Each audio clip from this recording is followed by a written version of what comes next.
Hey guys, Craig here from the Pro Audio Help Desk and welcome back to Your Questions Answered, where I answer 3 of your top questions, so let's get into them. Question 1. Is it okay to mix on headphones? Now, I do believe it's okay to mix on headphones. There used to be a lot of stigma around this, although that's starting to go away now, especially with people such as Andrew Shep stating they've mixed on headphones. But I must confess that headphones are not a replacement for good studio monitors, but they are certainly a good alternative, especially if you're in a not ideal room or you don't have the budget for a decent set of monitors, then they can certainly be a great alternative. However, there are a few things to bear in mind with mixing on headphones, and that is that headphones can be very fatiguing.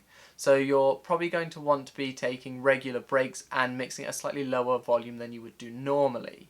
Secondly, when you're mixing on headphones, you don't hear things in exactly the same way you would do from a set of speakers. From speakers, it'll come out one side, bounce around the room, and then enter both ears at different times. Now with headphones, because it's coming out the left and right respectively, you're only going to hear each side in each ear. So that's something to bear in mind.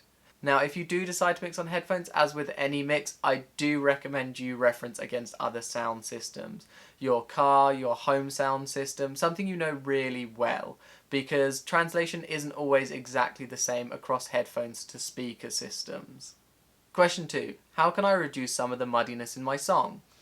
Now, this is quite a difficult question to answer without having heard the source audio itself, because it can be a number of different things. Although the main culprit I tend to find is reverb. Too much reverb on a song can make it sound like someone's laid a blanket over your track. Now, maybe next time, in places where you're not using reverb as an effect, but rather to add space, try using short delays instead. Question 3. I'm an older person with a full family. I've always loved making and recording music, and I'm really starting to get fed up with my day job. Is it too late to make a career in audio? Firstly, it's never too late to do anything. However, as you say, you're slightly older and have a full family, so the chances are you have a few more commitments and responsibilities than other people may do. So this is certainly something to consider.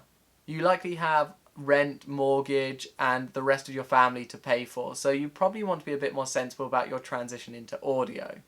Now, this isn't to say that just going all in is not an option. I know a few people that have done this approach and have found great success. The fear of not having a job and no income has pushed them to succeed.